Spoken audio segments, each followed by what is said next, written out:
Welcome back, everybody. This is Brother Meat here. Today we're going to continue our quest to beat Pathfinder Kingmaker. If you recall from the literally episode I posted today, we have beat the Rushlight tournament. We're heading way back to home. Should be there, matter of fact, right now. We have the Tenabra Steps just opened up. And, of course, dummy that I am, I had been busy all day and did not re-equip everybody's stuff. For those of you that play this game before, know that I'm using mods. So if there's stuff that I have that you don't, that's probably why. Let's get back into it, though, shall we? I probably won't shuffle too many people around for the Tenabra Steps. We should be able to beat it pretty darn easy with all the kick-ass gear we got lately. But they do steady Eddie get tougher and tougher. Having said that, we just got back to base. We probably want to see if anyone has leveled up. Since many of our team did during the Rushlight tournament, chances are many of the people back home did as well. So we want to do that as well today. So let's do that. We'll check out our kingdom, make sure that it's stable, and probably head over to the Rushlight, to the Tenabra Steps. So you see we have an opportunity. We need to catch that one before too long. But we have time for that.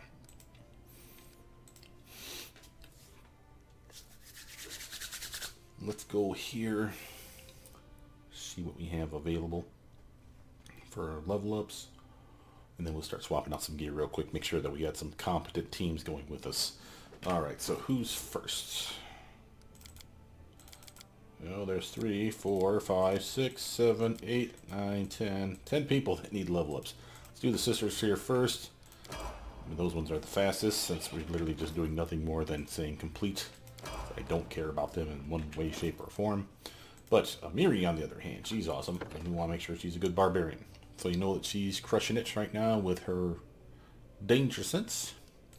New feat for her as well. And again, she would have been good to bring with us for mobility and athletics on that Rushlight tournament, but I kind of still wanted my main team to go. What do we got going on for her? She's got improved blind fight. Oh my. Can she get greater blind fight? She can. Now, let's actually look at this real quick here, guys. Your melee attacks ignore mischance for less than total concealment, so that's the 20% stuff. And you treat opponents with total concealment as if they had 20%. So literally, you get to re-roll again as well on those 20%. Makes it even better. And then this is the best part for range stuff. If you successfully pinpoint an invisible or hidden attacker, that attacker gets no advantage related to hitting you with ranged attacks, regardless of the range. That is, you don't lose your dex bonus to armor class, and the attacker doesn't get the usual +2 bonus for being invisible. Solid bonus for someone that's up in the front, in my opinion. She's still rocking improved critical for the Great Axe, blind fight, power attack, weapon focus, Great Axe. So basically, she's just going to be meleeing the shit out of stuff. And again, she has Bastard Sword proficiency, but by and large, we decided Great Axes was her cup of tea.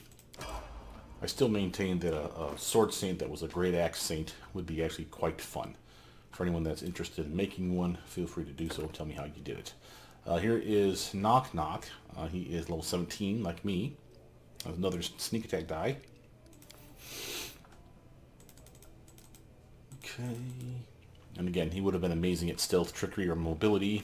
Not to mention perception and lore nature on this last one. Not so much lore nature, but at the very least he could have been useful. Let's actually give him use magic device again. Now, what have we been rocking with him? He's got his greater 2-weapon fighting at this point. Now, do we have... Yes, he has finesse training in the kukris and daggers and one more coming, so we don't have to worry about giving him agile weapons, per se, because he literally can use his dexterity by default. Now, having said that, we do need the other one. What's it called? Double slice. Oh, he has that too. Outstanding. Knock knock. So let's just make him, let's give him additional traits. Here we go. Physique drawback. What are we going to say about him? He's not hedonistic, but I would say he is envious of people with money, which is why he's a thief. So, what are we going to give him? Social traits. Child of the streets, give him more trickery skill. Nothing wrong with that. Suspicious, give him a bonus to his perception. Which one does he not have that he's been investing in? Lore nature. I don't know if that's a thing that I'm going to be able to get him. What's his social traits for adopted fall under? What category? Oh, here we go. We can give him the ever wary. Amazing upgrade for him. So again, if he's caught flat-footed in that first surprise round, he gets half his dex modifier, and his dex modifier is significant. So that's really nice for him. So let's do that. We got that one already, and let's say regional traits. We can make him faster. Nothing wrong with that. Combat trait. I can give him Blade of Society, so he gets extra sneak attack die, and all his sneak attack dies get an extra point per damage. So now he's at 9, 10, unless I grabbed the accomplished sneak attacker, which I don't think I did. So he's at 10d6 plus 10 damage per sneak attack. That'd be pretty awesome for her. Faith trait, no. Equipment trait, no. I could give him family heirloom in the kukri. Now he wouldn't get the kukri, but he does a bonus to his swing because of this. And again, that's basically same as weapon focus for kukri, sort of. I mean, it's not the same, but it's just as good. That's not the worst idea ever. Let's come back to that. The campaign trait, Sword Scion, no. Regional traits, what was in here? Wanderlust. Let's do that Wanderlust. I like the idea of him being zippy on the ground. And again, extra 10 ground speed is extremely beneficial, especially for smaller characters like that. So again, he's really crushing it right now. Holy hell, look at all the people and their speed. Not bad. Cool beans, man. Okay, so he's finished. Let's go to Reg, and he is now finally finished with Dragon Disciple. Now this is the ultimate form for him, and the reason for this is not just the blind sense. I could care less about that. He literally has the ability now to turn into Dragonkind 2 for free, and that's a spell-like ability that he didn't have access to before. So pretty solid upgrade for him. Let's actually make sure his Arcana goes up some more. Now, what have we been working on with him? Intensify Magic, Corner Gets Smashed, Time for Shattered Defenses, I think. If he seems he doesn't have it. Hope he does not have it. He doesn't have Weapon Focus. Oh, that's a mistake. Well, he doesn't have to do the Corner Gets Smashed, I suppose. Or the Shattered Defenses. Prestigious Spellcaster. This one here is actually busted. This one's supposed to give you a level back for your levels that you burn. Remember, Dragon Disciples don't get a spellcasting level at level 1, at 5, and at 9. So he's 3 levels behind. So even though he's 15, he's a level 12 spellcaster. This is supposed to give him one of those levels back. It is broken. I don't think you can get this before or after. I don't think it works. So a grain of salt on some of these things. So don't bother doing something like that. We can get Greater Spell Focus Evocation. He's going to be amazing at that. I can give him Arcane Strike so he gets extra damage. He's basically a strength-based wielder, so he's basically just all about beating ass. Oh, improved Eldritch Heritage. Here we go. So we grabbed Eldritch Heritage somewhere in here. Where did we get that at? Down here, probably. Spell Focus Evocation. No.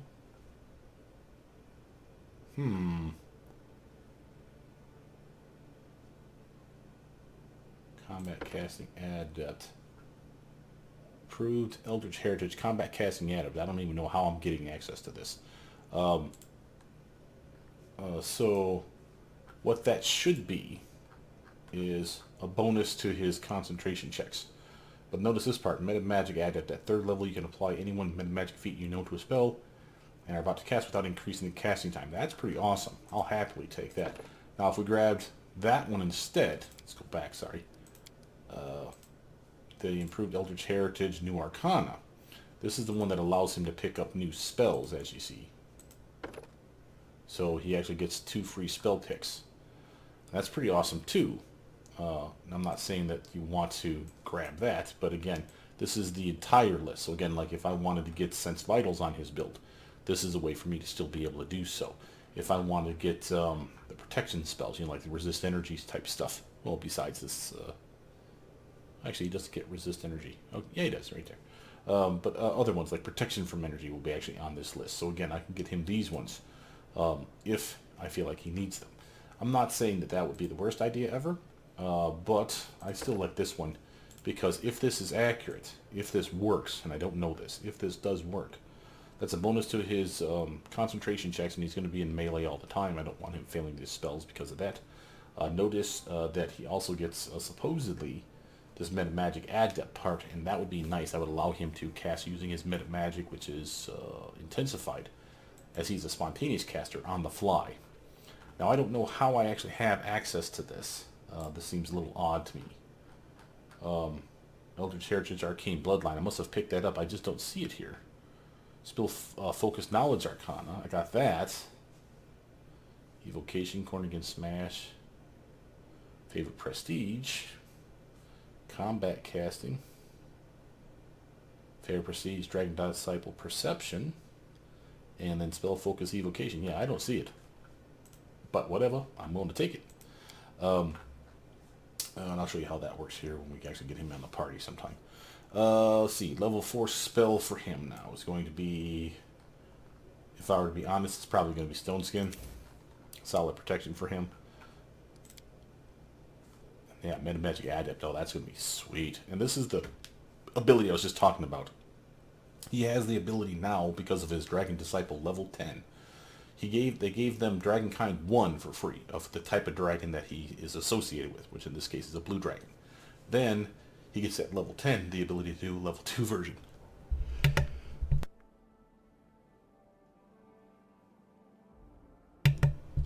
Sorry, I had to sneeze there.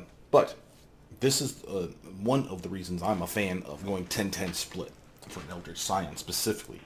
Even a sorcerer could benefit from this.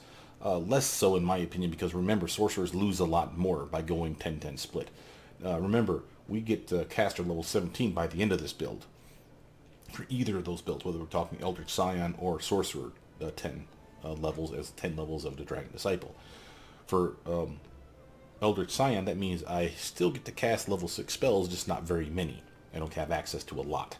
But for the Sorcerer, that means they don't get access to their level 9 spells. They need to be level 18 caster level to achieve that.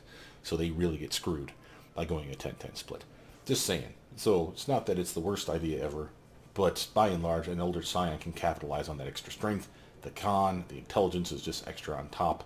The extra protections as well, and the extra damage is appreciated, turning into the very, very large, very strong, very tough, very con-heavy Dragonkind 2 blue form is going to be amazing for him.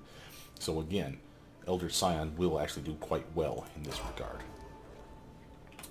And of course, his spells are autopilot, so I don't have to worry about changing his spell book. We have Jaethal going to level 15 Inquisitor, getting another teamwork feat for her.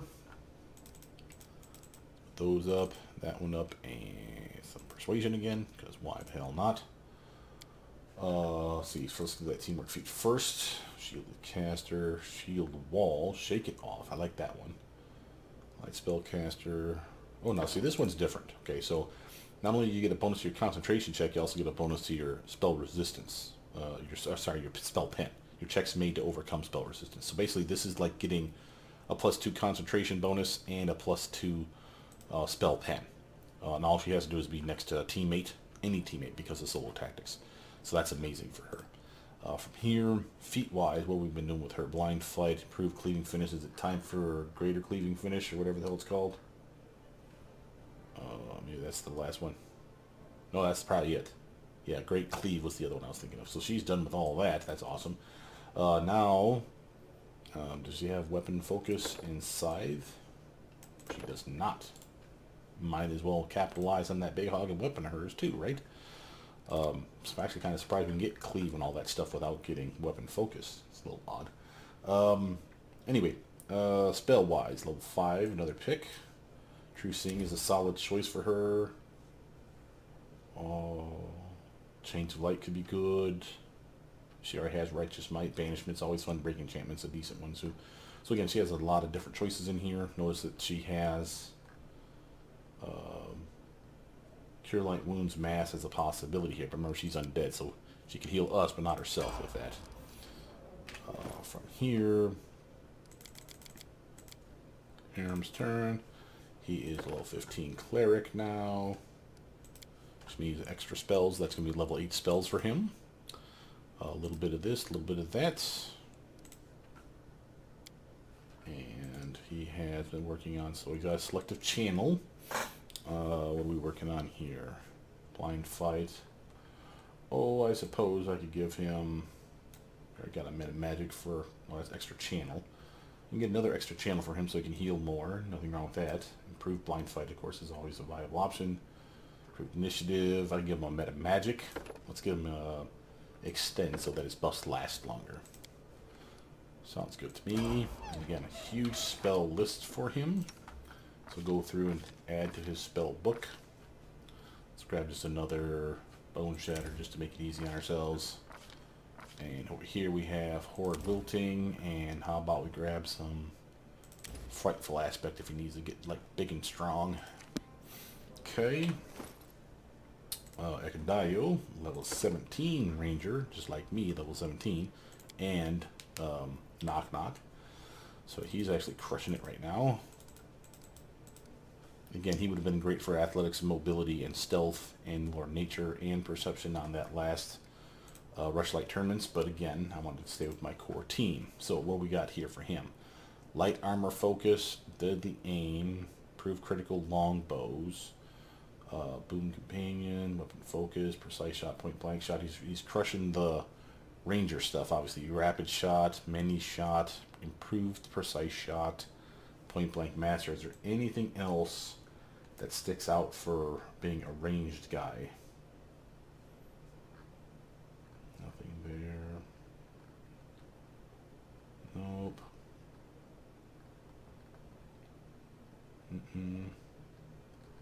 Oh, flank. He doesn't need meta magics at all. He doesn't have that many spells a day. Let's see. Elemental focus dodge. So far is going to be probably our choice. I suppose I could do blind fight. No matter of fact. Well, no, that's melee. Never mind. What was I at there? Dodge. Let's give him dodge. Extra armor. Never hurts anybody. And he may have new spells as well, so let's quick check that. Sure enough, he does. Let's just grab him another hurricane bow. And that's all he has access to. Tristan's turn. He's level 15, just like Hiram, so he's going to have another set of spells. Let's give him some more use magic device. Sure, why not?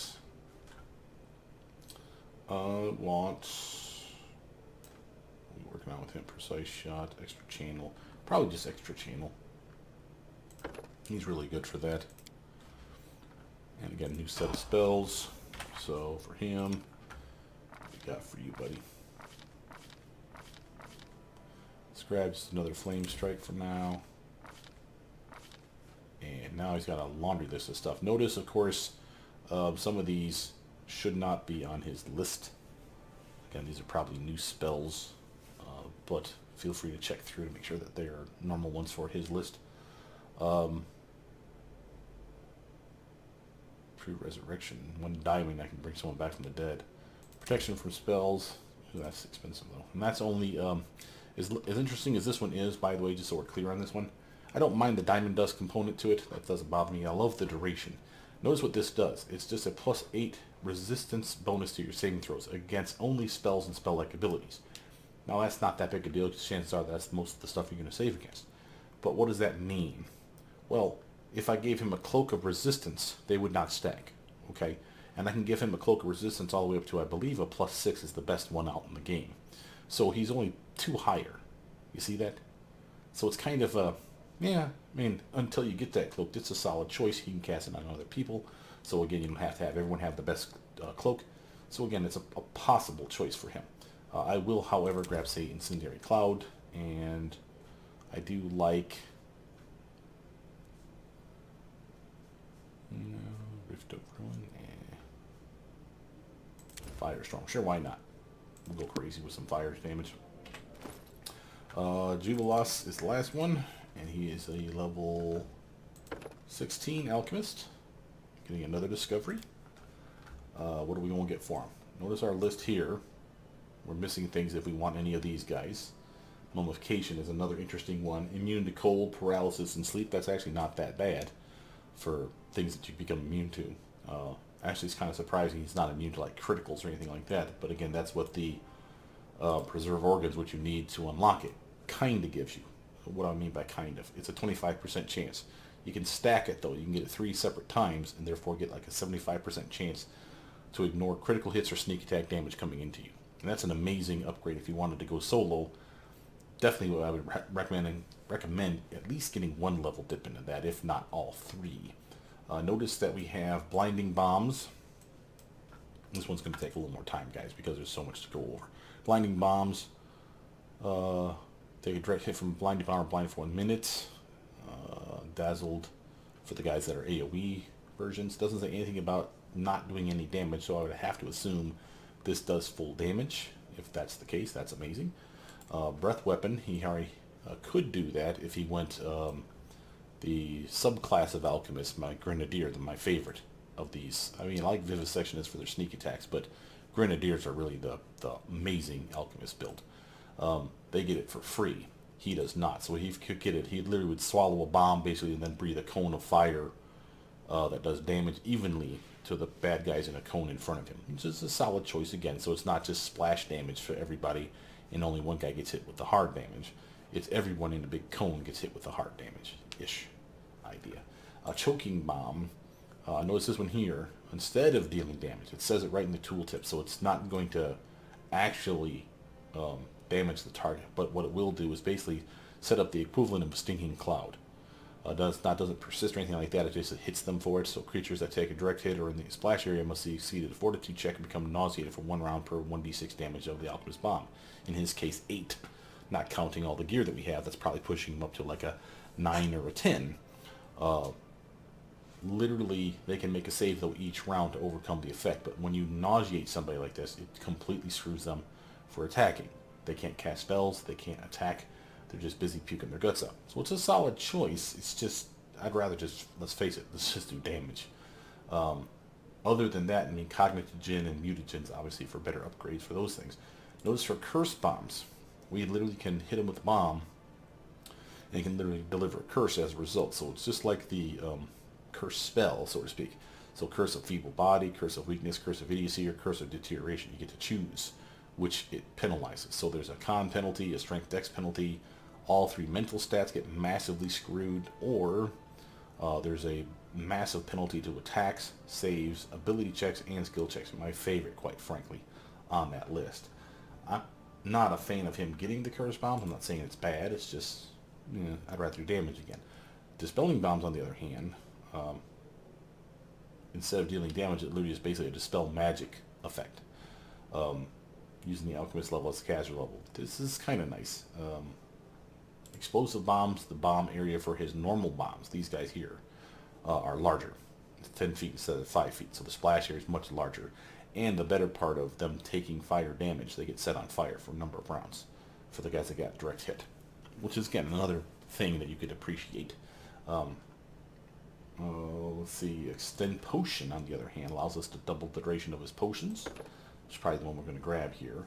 Let's just look at the other stuff, though. Nauseating Flesh, that's only if he gets bit. Screw that. We don't even want him to get hurt. Spontaneous Healing, again, he can regenerate, but who cares? Let's just keep him alive. Tanglefoot Bombs. Doesn't say that it doesn't do any damage. I would assume they take damage and then they get entangled. Kind of like if they're in a web spell. It says Tanglefoot Bag, but those don't exist in the game, which is kind of a shame, quite frankly. It's an easy enough thing for them to add. They have the bomb mechanic already in the game, and they already have a web spell mechanic. They could have made Tanglefoot Bags, in my opinion. It's kind of a drag that they have not. Again, it's one of those where it makes them feel more like a spellcaster.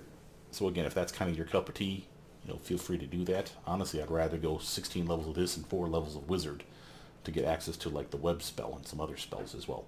But again, on you.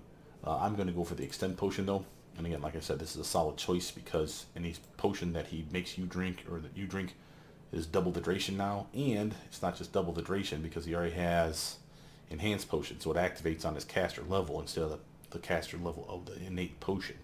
So for instance, Shield of Faith. Potions by default are usually caster level 1. There's exceptions to the rule of this, but by and large the ones that we buy are level 1 caster level. So it lasts for a minute. Per caster level, so it only lasts for a minute, and it's only a +2 bonus to your deflection armor class. Because of him, thanks to this enhanced potion, and now because of this extended potion, instead of it lasting 1 minute, it'll be 16 minutes times 2 because of the extend potion. So it'll be a 32-minute buff, and it behaves as if it was a 16th level caster. What does that mean? The +2 bonus actually gets better the higher your caster level, to a maximum, I want to say, at level 20, where it's a +5. So he will be right now probably at like a +4. So he could literally give us a potion that costs us $50, super cheap. Everyone on the team, just here you go, here you go, here you go, and everybody has a plus 4 deflection bonus for 32 minutes. You see what we just did there? That's an amazing upgrade. Again, really a good 1-2 combo teammate between a Grenadier, not an Alchemist, but a Grenadier that has both Enhanced Potion and Extended Potion. And then compare him or her with a Scroll Savant, a specific subclass of the Wizard, who excels at using wand, or scrolls, obviously. Literally, those two characters are amazing, because your potions are covered by this character, and then the scrolls are covered by the other character. Any scroll. We're not even just talking wizard stuff. Clerics, druids, rangers, paladins, any spell that's out there in scroll form, the Scroll Savant will be amazing at a high enough level, which I think is like level 10 is the highest that you really need to get. Of course, you'll take it to 20, maybe. But the point is that you need at least 10 levels in to really start shining with that build. And again, those two characters really make a nice duo. Jubiloss, we have 2 more points to spend. One now and one at 20. Now the question is, do I want to put one in here to catch him up to make it even, or do I want to just keep going for the intelligence? Well, let's think about this. If I put him up to 20, that's more armor, better chance to swing, all that fun jazz. But where am I going to put the other point? There's nothing that gets another point that would make any kind of sense. I suppose I'd put it in strength just to give him to a 9, which is okay, nothing wrong with that. But if I do intelligence, I have another point that I can put, again, in intelligence, making it a 22. That's more spells a day, a better DC checks on his bombs, I think, and more skill points for him to spend eventually. So I think we're going to go that route. Point-wise, go with ones that are high, obviously. The other skill points that we would get, what would we put them in? Probably Lore Nature. Another one with a green check mark. And again, we'll get dumped at level 20 a crap ton of points, so we might as well just fill this one up. Or whatever you feel. If you feel like, hey, maximizing stealth is a good idea. Nothing wrong with that. It's a solid choice. Here we have free spells. Notice his spells from low to high, by and large, are in the transmutation category. You'll see a lot, as well as abjurations as well. We have yet to find any bull strength scrolls out there, which is kind of surprising to me. Not that he needs it, I'm just saying it seems a little weird. Nothing in here. This is probably his first chance to get to level 6 stuff, so we should probably just focus on level 6. He already has heal. We probably picked that up for free somewhere else. Notice he can turn into a dragon. He can even do the transformation or the legendary proportions, and I believe when he transforms, he still has access to his bombs, because his bombs are unique. They're different than spells. So this is interesting, because that gives us a better attack bonus, better chance to hit targets, a bonus to his strength, dex, and con, which he probably doesn't need, but he'll have it. He'll have extra armor. He'll have better fortitude saves, and he'll get an extra attack around more likely than not. And that's a solid choice. We can even do legendary proportions using a dinosaur bone. He'll literally be able to cast this on anyone. Remember, he has the ability to cast any of these spells on a teammate. So he could literally, and he could give transformation, by the way, to a teammate. So think about that. But I do like legendary proportions, and it's a relatively obscure spell as far as being able to find it in the open world. So we can scribe it. Might as well take it now. That's a solid choice for him. Now let's, of course, fix his spell book. Just enough just to give him something. Matter of fact, we're not even going to do that one. Let's just do heal. Amazing spell. Pocket cleric type stuff. Okay, now, for the team that we'll probably take to the Tenabra steps, who would we actually take? It'd probably take, well, here, let's go to the selection process. We'll pretend like we're leaving and take a quick gander. Leave.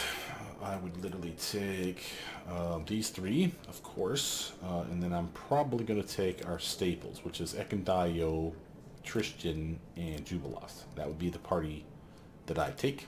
We're going to pretend like we're leaving, just so that I can have them there, and when we do leave officially, they'll be already on the list. So we're going to go right back in, and we need to re-establish everyone's gear. I'll show you how we actually do that too. That'll actually be interesting for you. So head back inside, and we're literally going right to the throne room. So what are we literally talking about by re-equipping everybody? I have what I want on my character. I don't doubt that I could tweak it just the tiniest bit more to make it a little more optimized, but I'm not about min-maxing to that degree. The other characters, her and her, are pretty damn solid as well. I don't think we need to switch out too much of their stuff. There might be like a glove or a belt or something that we can swap around. Like, again, I have toyed with the idea of giving her the strength dex belt, taking it off, giving her this one.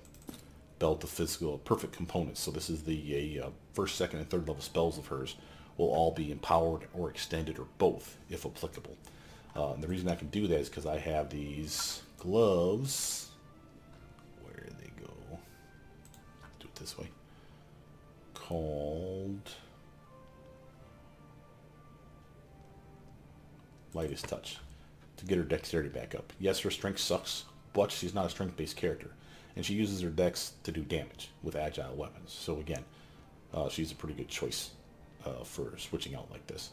And I'm cool with that, and that gives this belt back so I can put that on someone else. Now, as far as everyone else is concerned, remember I had a whole laundry list of people that were tweaked out with the bestest of stuff. Now, I don't mind leaving like armor. Probably don't need to go crazy on the belts and the boots and stuff like that, but again, I don't want to leave the best weapon with Lindsay when she's staying back home. Same with Octavia. I mean, I don't mind leaving the hat on her and the Four Elements necklace because no one else is going to use it. Probably same with the Dark Acolyte robes. But the Faster Slash might be useful for somebody. Take the gloves off, the Swift Boots. We'll leave the Bracers of Armor, Chameleon Ring, and the Ring of Reckless Courage for her. Yeah. But as far as bows, Prowling Cat Speed Bow. Remember we talked about this the other day. It's a solid bow, same with Whimsy. But again, Ekendayo could definitely use a better bow. He has a speed composite bow, as you see. But if I give him this one, it's a +4 versus a +2. Yes, the damage is not as good as far as the bow itself, because it's 1d6 versus 1d8, so it's the teeny tiny one. But so what?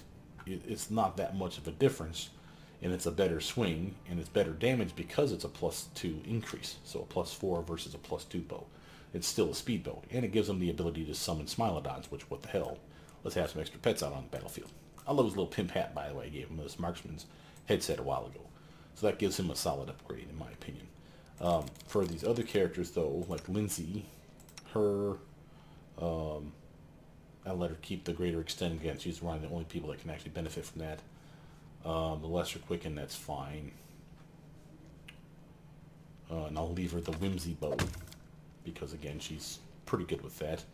And I suppose I could give that to Ekendayo, but it's not speed bow. It's still helpful. And again, the hideous laughter just randomly firing off is super funny. But I'd rather him have the slightly better one with extra attack around. He really does capitalize on our damage. As far as she's concerned, we're going to take off these rings.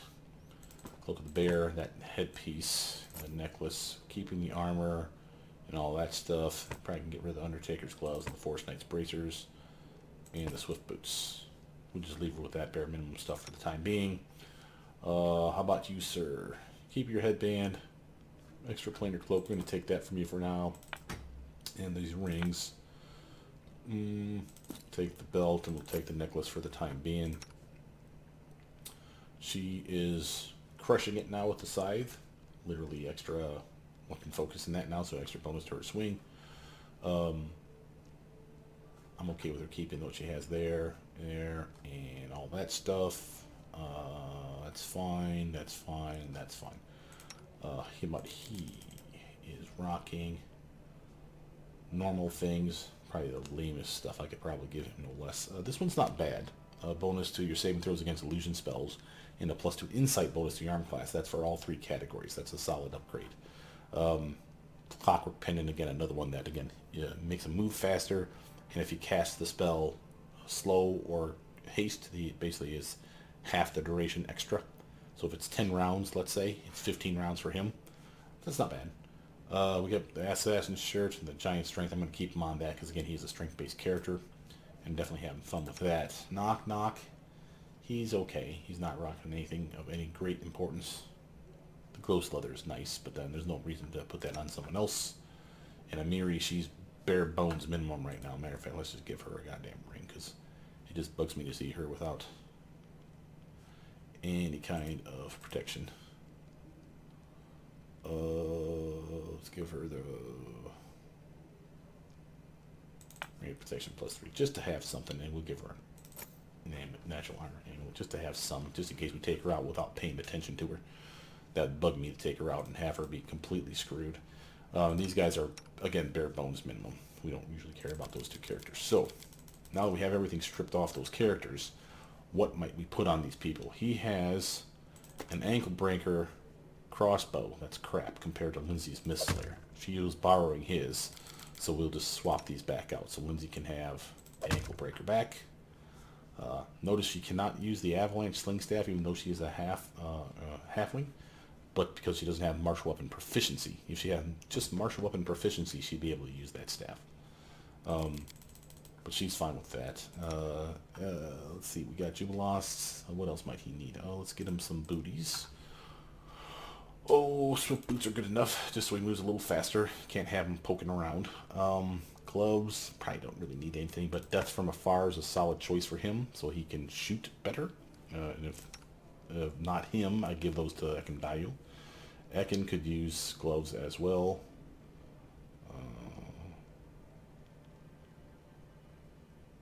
No. Trap Springer.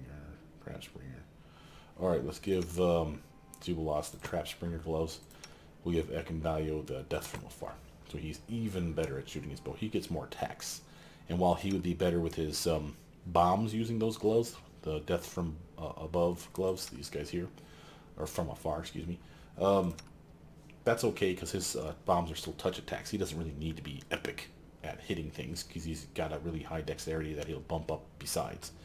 So now the question is, what has he got buffing his dexterity? Okay, so he has this necklace doing that. That's okay for the time being, I suppose. Tristan, what do you have that you might need? He's got just a crappy bow and, of course, the Necromancer staff, which he uses to summon his dead. They give him a bonus to their attacks, basically giving them magic weapons. Let's give him some gloves of Undertaker gloves. Sure, why not? Just in case we get attacked by undead. Here you go, buddy. You got some extra armor. Boots, swift boots. Sure, why not? Again, I like my teammates being zippy. And by and large, I'm happy with everything else that he's got on him. Maybe a cloak. Slightly better cloak is merited. Same with Jubilost. Get the +4s on him versus the +3s. He's got her at +4 already, so he's fine. But let's give him the Cloak of the Bear. I don't like him being tripped or anything like that, so that could be an issue. And he could use some boots as well, but looks like we're back down to bare minimum. So let's give him the swift boots again. So again, he's extra fast. He has physical might belt. Tristan has physical perfection belt, but probably would benefit more from Dex and Con. Is that something we have? No. Jubilost has the Bombardier's belt, allows him to cast 4 more bombs today, so we're keeping with that theme. Rings, he's keeping those. He has +3, but here's a solid +4. Let's give him the better version. And that's about it. These guys are pretty much ready to rock and roll already. So it didn't take much. The other characters, again, they're pretty solid already. We have stuff for other characters, of course. Again, I can go back and give Lindsay stuff now, like a strength dex belt or whatever, and just go through and make sure people are equipped with things that make sense to them. But you don't have to. Again, it's just more of tidying things up than anything else, just to make sure that they are not completely wusses. For instance, I don't want them to sort of be mugged or something, but by and large, they don't really need a whole lot to be considered complete characters. I will give them the cloaks just to make sure that I'm filling those slots so I don't accidentally sell them. And we'll give you the extra planar again. Take that necklace, sir. You need this. Life veil back. And I feel good about that. Again, enough to make sure that if I accidentally take them outside, that they're not completely stripped naked and just being completely useless. She probably could use a little more help though. Let's give her the Cloak of Heroism. And a Ring of Luck, sure, why not? And Oh, we got the Metal Reborn. Who could use that? Forgot about that helmet. Oh, a Knock Knock's helmet too, damn it. Where you at, Knock Knock? He's got this Vast Intelligence one, which is just stupid. Here's his Stubborn Head. That's the Dexterity bonus one. And he doesn't need that necklace then. Metal Reborn, that's in Wisdom Charisma bonus. He doesn't need it. He's got his Wizard Hat. He has the Phylactery. He's got the one that helps him shoot. She's got a really good Mental Perfection headband. She's got the crown, so she don't need it. So I think we're pretty much caught up with all that. Lindsay could use it, I suppose. She does look pretty badass with it on. Remember, more wisdom, more charisma. That's kind of her thing, is charisma. So I don't mind that. I could have just as easily given it to Harem, though, because it was his. And then give Lindsay the headband of Mental Perfection. Matter of fact, that actually kind of makes more sense. There you go, Harem. And that way he gets more charisma or wisdom. This way he has probably more spells a day. Whereas Lindsay, she just needs to have decent charisma stats in general. Yeah, and I feel pretty good about that. Nothing else really to talk about there. Everybody's got reasonable gear. No one's missing anything in particular that sticks out as being, oh my god, what are you doing? So I feel pretty good about it. Let's bounce out of here. First we want to do a quick check to make sure time frame wise what we have left. We have a day, and if I take a knee, that day will burn up. So let's actually do that. Let's actually put stuff away in our kitty. So we don't want to have all kinds of stuff over here. Holy hell. This is the last time I was in here and I was messing with stuff to equip the team. So I want to go through this just to see if there's anything that I can put away. No one's going to use that. We'll sell it. Sell that dart again finally. And we'll probably sell that speed composite longbow +2 because it's not that good. Chain shirt, I'll put it away for now just because it's heavy-ish. Put away these belts and boots because I don't think we'll use them. We'll keep the gloves. They're light enough and I don't mind having them on hand. Do it like that. Okay. Anything here? Not really. Of course, we have these sky metal cogwheels. Oh, this is something that the one guy will buy from us, I believe. So let's actually keep those with us. Talk to Jod first. Is there anything I want to sell? No, keeping that. You can have that. You can have the darts. Speed composite longbow, sure. Keeping all those, all of them. These greater elemental meta magic rods. Toppling, selective, rhyme, intensified. I'll keep. I'll get rid of the. Well, I'll keep the selective one too.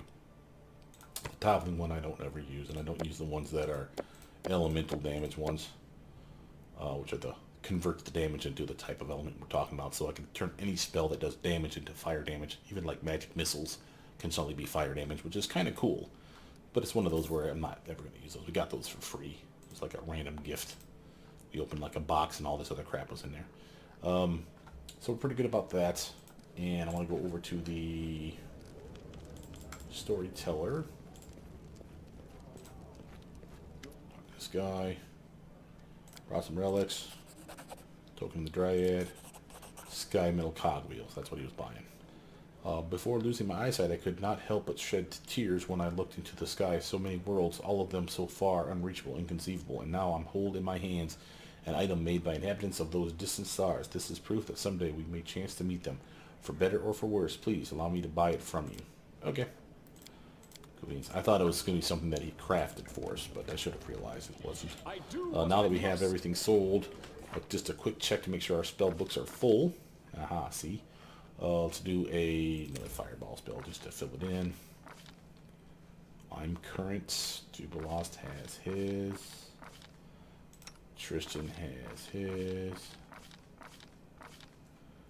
Ekandio's good. She has hers. Oops. Oh, level 6. Let's grab her a Disintegrate spell. And let's get a Hellfire Rate because of her necklace. She's an auto caster, so she's done. And these guys are already finished. Okay, so we're good to go. So, quick save. Rest. So everybody gets their spells and everything recharged.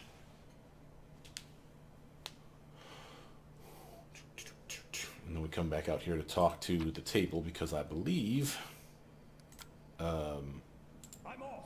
Reg has finished an opportunity or a problem. Oh, not quite. Oh, real close. Okay, so again, quick save here. Skip a day. Success. The Sea Dragons Raiders crushed the ranks of the river pirates. Only those who sided with the king in time received their privateered letters and protection from the unforgiving bandit exterminators. Military +7, economy +4. Good job, Reg. Notice that Amiri wants to talk to us. Let's do a quick save. This is probably part of her quest. Remember, she has that busted sword. Part of her quest is going to be reforging that sword. Now, whether she reforges it or someone else reforges it for her, I can't remember. But there's something to do with the sword.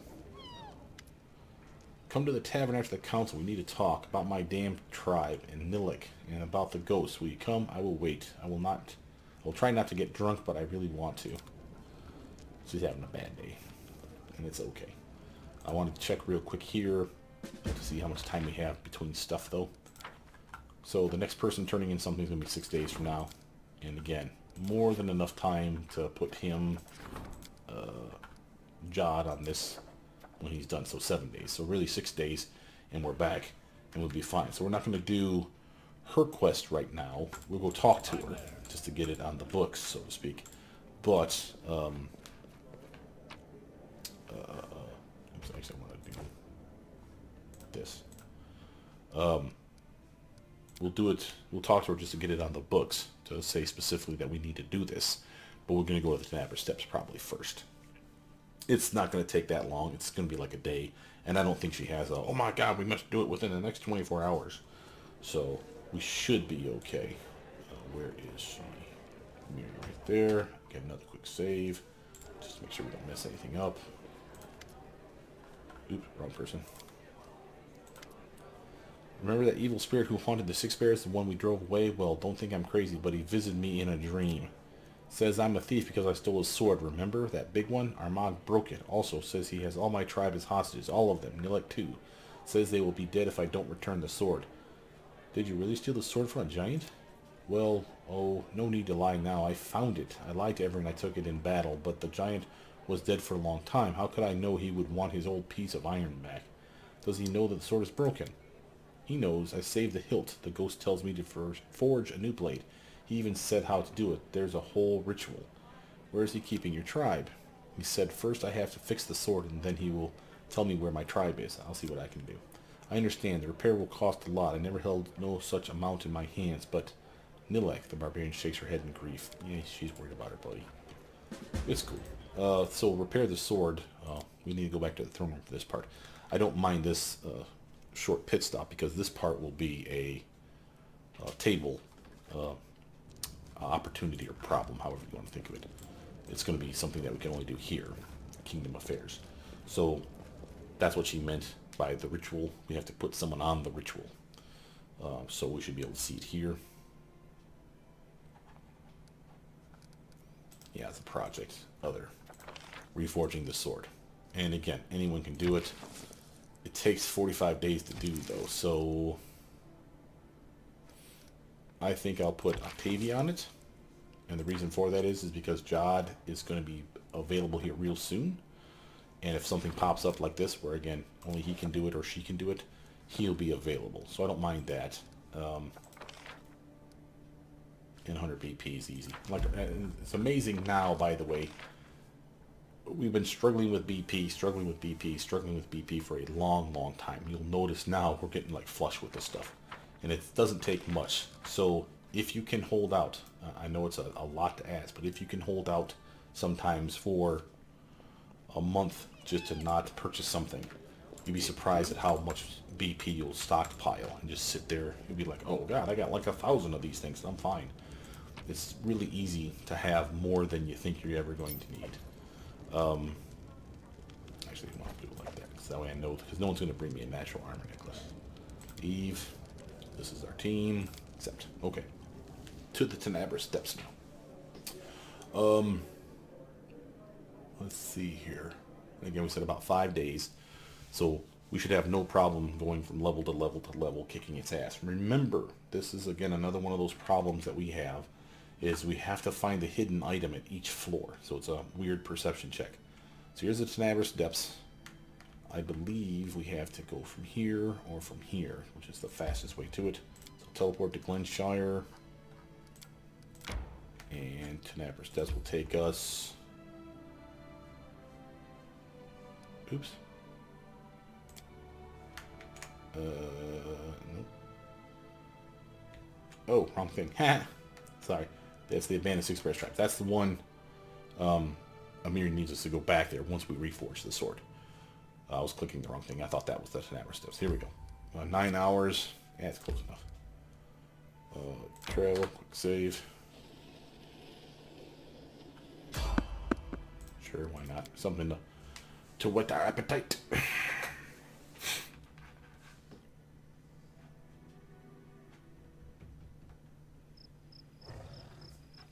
Oh my. Wyverns, you say? Battles await. 3, 2, 1. Out of my way! Go. Eliza. Holy hell. Who did we piss off? Apparently the Wyverns. Making sure there's nothing surrounding us. It's gonna be all in front. And that's 1, 2, 3, 4, 5 of these little bastards. Okay. Clearly they're pissed. I understand. Let's actually have Eliza 5-foot stutter step this direction. And throw out a attack. Boy, I got my time. Good job, Eliza. Dora's turn. Time to buff up. Reactivate that, of course. Let's throw out a spell of our own. Catch 3 of them. Take damage, fool. Heck and Dio. Now he has fun. Shoot this fool. Boom, he's dead. Akabo, can you charge? Cannot. Oops. Run some interference. Tristan, just come over here, buddy. So, Proto, 5-foot stutter step this direction. Can you hit them with a spell? Nothing within range. AC Prison would work. Well, yeah, they failed their saving throw. Yeah, us.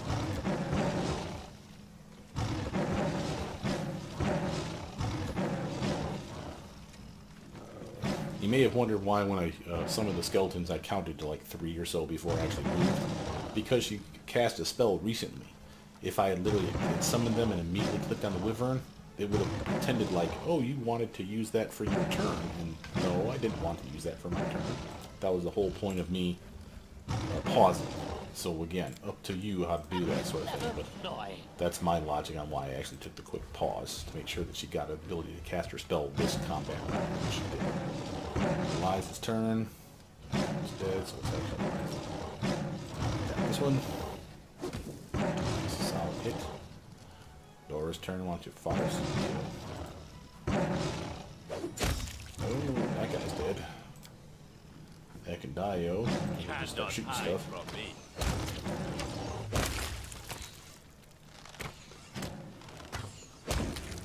That's the name of that tune.